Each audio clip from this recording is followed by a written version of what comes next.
Hi everyone, Aaron here for Zollotech. And iOS 18.4 released to the public a few days ago, and iOS 18.5 Beta 1 released to developers a couple days ago as well. But there's even more features to talk about since the iOS 18.5 Beta 1 is out what's new video. We'll also talk about some Apple news and talk about the overall experience, and not just my experience, but your experience based off the YouTube community poll, where at the time of this video there's over 13,000 votes and 218 comments. I've read over every single comment to determine what the experience is like on both versions. So be sure to stick around toward the end of the video where I'll read some of your comments as well. Now, Apple is sending out invites for WWDC for those that applied to join the overall conference, and you can see those that can attend in person at WWDC 2025.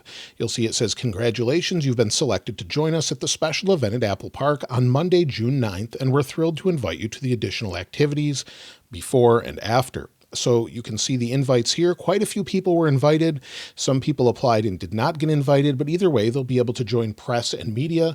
But press and media invites typically go out a little bit later, usually in May. Apple finally released some games they talked about a little while ago, where we have Katamari Damacy, Roller Coaster Tycoon Classic Plus, and some others. So those are available now if you subscribe to Apple Arcade. TikTok is here to stay for another 75 days in the United States, giving them more time to divest to a US company that wants to buy them. So we'll wait and see what happens with this, but they have 75 more days.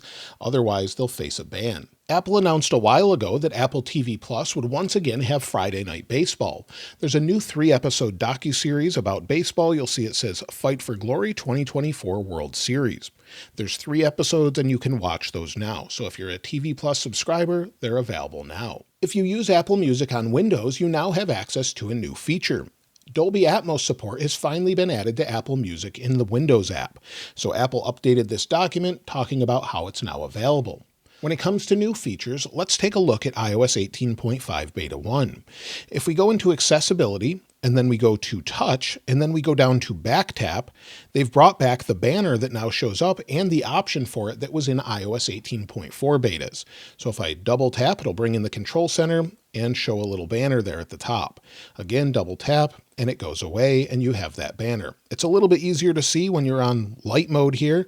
Again, double tap the back, you can see the banner there at the top. If you're in the UK and you use the Messages app, you might now have access to messages via satellite.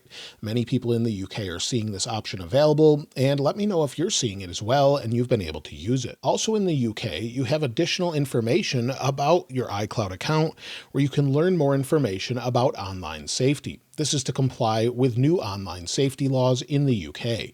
So again, that only applies to the UK area or country. iOS 18.5 seems to fix the Apple Fully Charged notification. So if you have an Apple Watch Ultra 2 or another and it's fully charged, you should finally get the banner or notification again about it being fully charged. That's something that disappeared before, and it's been brought back, and it seemingly has been fixed. Now, when it comes to iOS 18.4, there's a couple things I didn't mention in the What's New video. The first thing has to do with a new setting. Under Privacy and Security, if we go to Location Services, scroll to the bottom, then go to System Services, scroll again, you'll see Product Improvement. There's a new option for Improved Location Accuracy.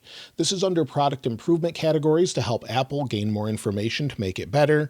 If you don't want that to be shared with them, you can turn off any of these as they don't affect your performance, but just shares that data with Apple to help them make things better, such as routing in traffic. Maybe you're in a busy intersection. It lets Apple Maps know that that intersection is busy, sending data to them anonymously. One of the best features in iOS 18.4 for many users goes overlooked, and that's RCS messaging. It's now available to more carriers, such as Google Fi. So if you have a Google Fi SIM card in your iPhone or eSIM, make sure you enable RCS messaging so you get all of the features that go along with that. One other thing I wanted to mention is HomeKit now supports Matter-enabled vacuums, and while we're familiar with that particular feature update, there's now a list on 9to5Mac of the current supported vacuums. So if you want to see that, I'll link it in the description, but you can see all of the different brands that currently support it. So if you want to check that out, again, I'll link it in the description below. Another thing that we don't typically get until after Apple releases an update are enterprise updates. iOS 18.4 contains quite a few, and most of these have to do with MDM, or mobile device management. For example, can disable Apple Intelligence reports, smart replies in Mail, and content summaries in Safari. You'll see quite a few others, such as updates are no longer triggered when replacing an existing DDM software update, and then they've resolved an issue where Control Center could not be modified when a home screen layout payload was applied. I'll link this in the description below if you'd like to see the enterprise updates, but again, they publish this after the release, and we don't know about it until after typically. We keep hearing more and more about this year's upcoming iPhones with the iPhone 17, iPhone 17 Pro, iPhone 17 Pro Max, and iPhone 17 Air. And while we do expect the telephoto zoom lens to be bumped up to 48 megapixels as far as the sensor, this week we're hearing that it will not be a 5 times optical zoom, but rather a 3.5 times optical zoom. That would allow for different zoom ranges, but also allow for us to punch into the sensor and get quality zooms at optical quality. So that's something you'll see on a lot of cameras, and it makes sense that they would do this, offering maybe a greater range of zooms that have optical quality as well. Maybe 3.5, 5, or 10. Something like that to compete with some of the other cameras out there on different phones. Now, iOS 19 is in the works, and a recent leak by a reliable source has said that the iPhone XR, XS, and XS Max will not support iOS 19. This doesn't really surprise me, as it probably will require more RAM, have more intensive animations, things like that, if we are getting a redesign. So to see them roll off some of the phones makes a lot of sense, and we see this every so often. So we don't know this 100% until they announce it at WWDC, but that's what's expected so far, and the same person has been reliable for the past couple of years. Now, when it comes to releases this week, we had a lot of different releases. Of course, iOS 18.4, 18.5 Beta 1, and all of the different updates that go along with those. We also got some AirPods firmware updates. Most of them rolled out pretty seamlessly. However, if you have AirPods Max with USB-C, initially they rolled out the firmware and then pulled that back and rolled it out again with a different build number. That's now available if you have the USB-C version of AirPods Max to allow for lossless audio. So it took a few days for that to come out, and they fixed an issue where it was not working properly, and it should be working properly now. Apple also pushed out a Safari technology preview. They do this every couple weeks, it seems, and you'll see it's currently version 2.16. It was released on April 3rd, and it's available for macOS Sequoia and macOS Sonoma. They also pushed out iWork app updates. So if we go into the App Store, iWork consists of Pages, Numbers, and also Keynote, and they're basically versions of Word, PowerPoint, and Excel. I personally like Keynote a lot better, but you'll see they've updated it to version 14.4 on all of them, bringing features such as text edits using writing tools to 18.4. So that's something you couldn't use before. They've added all the new features to iOS 18.4 into Pages, Numbers, and Keynote. So that's available now. Now, as far as the next releases, well, iOS 18.5 Beta 2 could be as soon as this coming week. It just depends on how quickly Apple's planning to release it. However, typically with early betas, it's a 2-week cycle, so we may not see it until the 14th or 15th. Also, Apple could release this week iOS 18.4.1 due to a couple issues we'll talk about in a moment.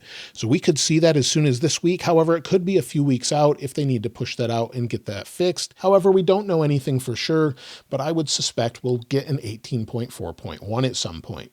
Of course, iOS 19 is the focus, and that's expected to be shown for the first time on June 9th at WWDC 2025. We'll have Beta 1 on June 9th, typically after the keynote, and then a bunch of betas throughout the summer, and typically a public release, usually in the second or third week of September. That's typically what we see every year, and I would expect the same here. As far as the iOS 18.4 experience, well, Apple has done it again and fixed quite a few bugs, but also ignored others. They fixed the camera bug. It seems like it no longer freezes, whether you're going into the camera from the lock screen, just pressing and holding going in, or just going into the camera itself using camera control. Everything seems to be working properly. I'm not getting a black screen, and I'm seeing the same reported from many of you. They've fixed notification sounds coming through, and they've also fixed mail notifications checking for mail. iOS 18.4, however, does have some issues, and quite a few of them.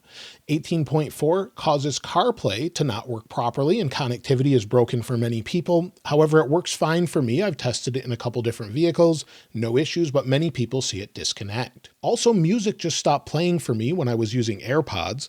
So while AirPods work just fine in general, they would just stop playing all of a sudden. I don't know if it's because it needed to download more data, but this happened to me multiple times using AirPods. So hopefully they fix that very soon, but I had quite a few issues with that. So whether it's the AirPods 4 with active noise cancellation or AirPods Pro 2. Many people still report that there's issues with touch. So the touch issues are still there for many, where if you go into an app, sometimes it doesn't respond. However, I'm not seeing any of that. Others are seeing micro stutters still. I'm not seeing that, thankfully, but I think that's more on older devices. And one other odd issue is iOS 18.4 keeps bringing back some apps that have been deleted for many. So you'll see on Apple's community forum here, people have talked about it, saying after upgrading to 18.4, my iPhone randomly installed Last War Survival. This app was previously installed on my iPhone a few months ago, but uninstalled after a few hours. So it seems like it's an odd issue, definitely a few issues here and there. As far as iOS 18.5 Beta 1's experience, it's pretty good overall. I really have not had many issues with it. I did have the AirPods connectivity issue I mentioned where it stopped playing, but other than that, I've really had nothing else. So that could be related to something they changed in 18.4, but either way, no issues really to report, and most people say it's incredibly stable and there's not a whole lot going on with it, but most people are on 18.4. Performance is pretty great for most people. However, some people report it stutters. That's very few and far between, and most people are still having it update in the background. But on the iPhone 11, it's iOS 18.5 Beta 1. You'll see it's fairly smooth, 18.4 on the 16 Pro Max.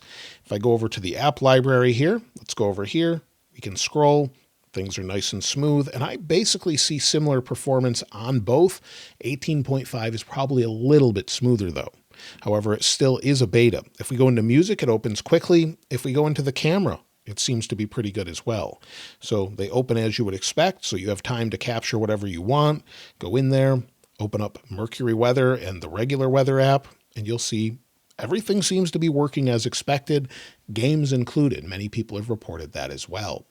As far as overall heat and thermals, well, both phones seem to be pretty cool for the most part, but 18.5 Beta 1 is just a little bit warmer. Well, let me show you that with the thermal camera. If we take a look at iOS 18.5 Beta 1 on a 16 Pro Max, we're at about 31 to 32 degrees Celsius. On a 16 Pro Max running iOS 18.4, we're about a degree or two cooler at around 31 degrees Celsius. So again, pretty cool overall. I am in about a 70 to 72 degree ambient temperature in Fahrenheit and really not having any issues with it. However, if you're in a very hot environment, of course, you will notice it get a little bit warmer, and that's completely normal. The same is true when charging or fast charging.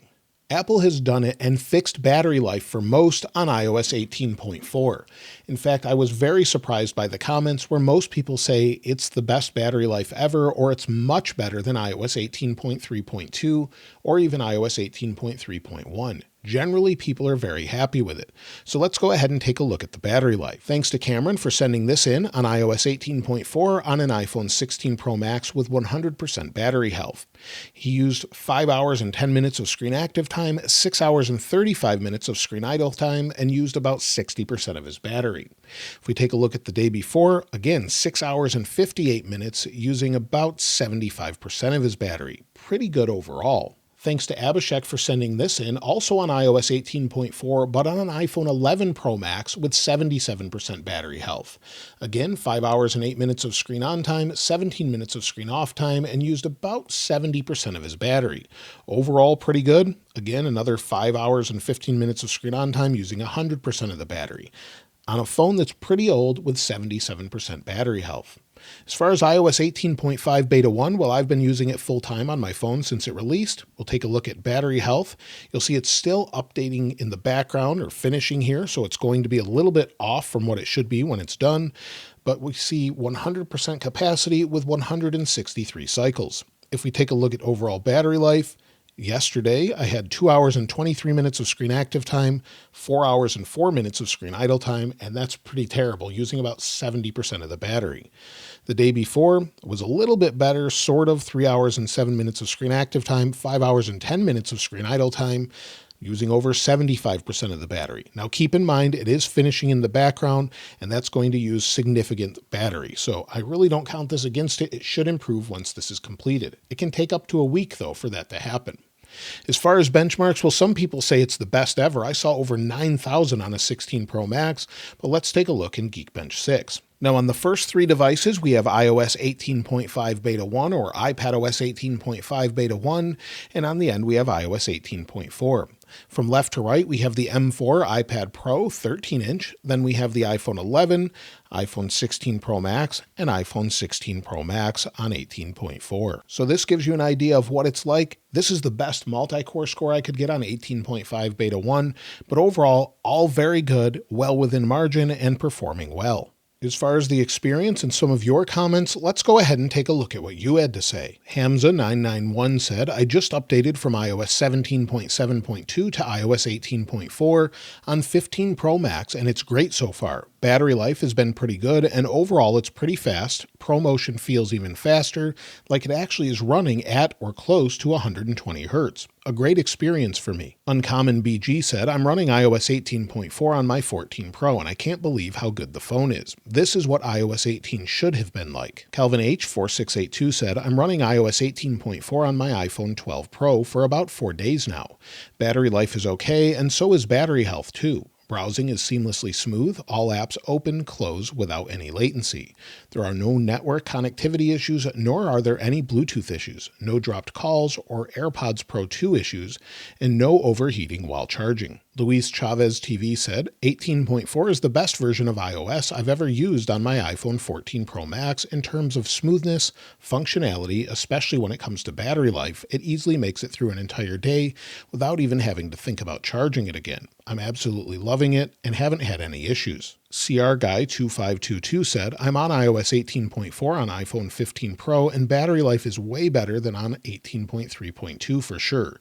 It also feels like it's running more smoothly and it's more stable than before. No bugs that I noticed so far. Michael King 4023 said, on my iPhone 16 Pro Max running iOS 18.5 Beta 1. The phone runs a bit hot at time. Battery is not bad, but not good either. Otherwise, my phone seems to be fast, apps open like they should. If we go into settings and take a look at storage, let's see if it's changed at all. Go under General and then iPhone Storage. We'll do the same on 18.4. You'll see iOS 18.5 Beta 1 is taking up less space with 18.66 gigabytes compared to 19.23 gigabytes on 18.4. You'll see Apple Intelligence is taking up less space with 6.28 gigabytes compared to 6.87. So overall, it looks like an improvement that way. Maybe they've improved some code or just made it more efficient overall. Now, iOS 19, I'm curious if this will be the best one out there or if it will be full of bugs. I'm hopeful that Apple is reading our feedback and hopefully watching some of these videos or reading your comments about the user experience overall. My goal has always been to provide real-world experience to help everyone know, including Apple, what the latest versions are working like, if there's bugs and issues, and hopefully they can fix them. So hopefully we see great improvements with the next version, and iOS 19 isn't just a redesign, but also a bug fix as well. So that's everything with iOS 18.4 and iOS 18.5 Beta 1. If you found any additional features I haven't mentioned, I'd love to hear from you in the comments below. And also I'd like to hear what you think about iOS 19. Do you want it to have more features such as split view or just stability? What do you think Apple will do with that? If you'd like to get your hands on this wallpaper though, I'll link it in the description like I normally do. And if you haven't subscribed already, please subscribe. And if you enjoyed the video, please give it a like. As always, thanks for watching. This is Aaron. I'll see you next time.